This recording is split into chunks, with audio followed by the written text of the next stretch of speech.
आपणा सर्वांना नमस्कार. मी रुद्रशेखर जोशी. केसरीनंदन आध्यात्मिक यूट्यूब चॅनलमध्ये आपल्या सर्वांचे स्वागत आहे. आज आपण या व्हिडिओत जाणून घेऊया श्री गणेशाचे वाहन मूषक किंवा उंदीर का झाले आहे. इंद्रदेवाच्या दरबारात क्रौंच नावाचा गंधर्व होता.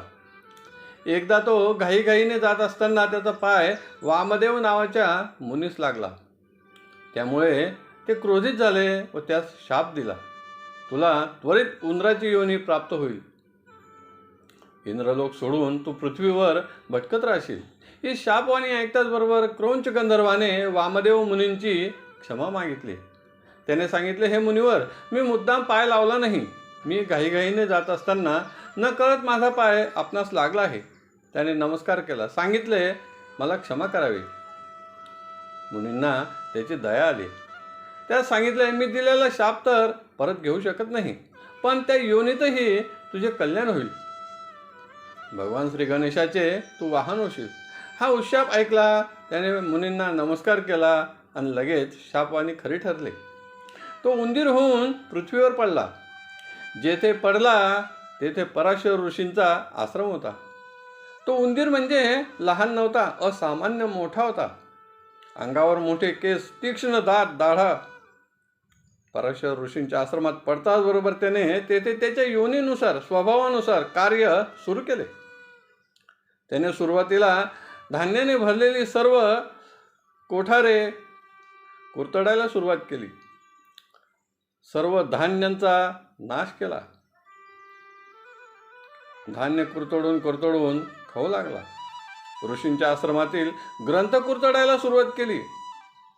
ऋषींनी त्यास पकडण्याचा प्रयत्न केला, पण तो सापडत नव्हता. आश्रमात जे जे उपयोगी साधने होती सर्व नाश केलीत. ऋषी इतके चिंताग्रस्त झाले की ते आत्महत्या करण्याचा विचार करू लागले. पण मनात विचार आला, आत्महत्या करणे पाप आहे. मग यास नियंत्रणात कसे आणावे असा विचार करीत असता त्यांच्या लक्षात आले, आपल्याच आश्रमात बालक गणेश वेदाध्ययन करीत आहे, त्यास सांगावे. पराशर ऋषींनी सांगितले, हे गणेशा, या उंदराने आश्रमातील सर्व वस्तूंचा कुरतडून नाश केला आहे. यास पकडण्याचा प्रयत्न केला तर तो बिळात घुसून जातो, सापडत नाही. यावर तूच काहीतरी उपाय शोधावा.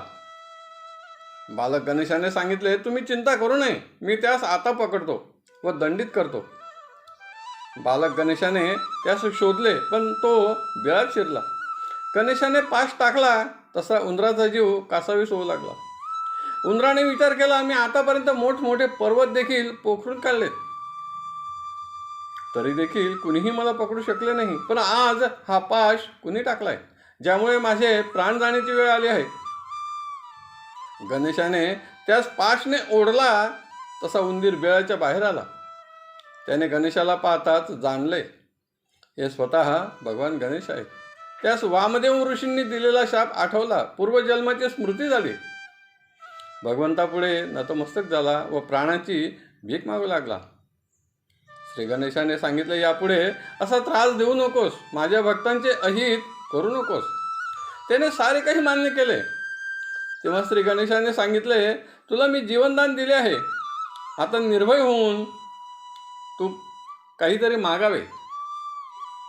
त्याने सांगितले, भगवंता, आपले दर्शन झाले, यातच माझे जीवन धन्य झाले आहे, मला काही नको. श्री गणेशाने विचार केला, याच्या मनातील गर्व आज जरी कमी झाला आहे तरी याचा मूळ स्वभाव हा सोडणार नाही. म्हणून श्री गणेशाने सांगितले, तू माझे वाहन व्हावे. उंदीरने होकार दिला व तेव्हापासून गणपतीचे वाहन उंदीर झाला. पूर्वजन्मीच्या पुण्याईमुळे त्यास कायमचे भगवंताचे सानिध्य प्राप्त झाले.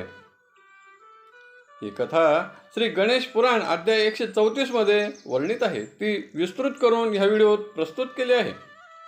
आपणास आवडले असेल तर जरूर लाईक करा, शेअर करा आणि व्हिडिओच्या खाली असलेल्या सबस्क्राईब शब्दावर जरूर क्लिक करा. धन्यवाद. नमस्कार. जय केसरीनंदन.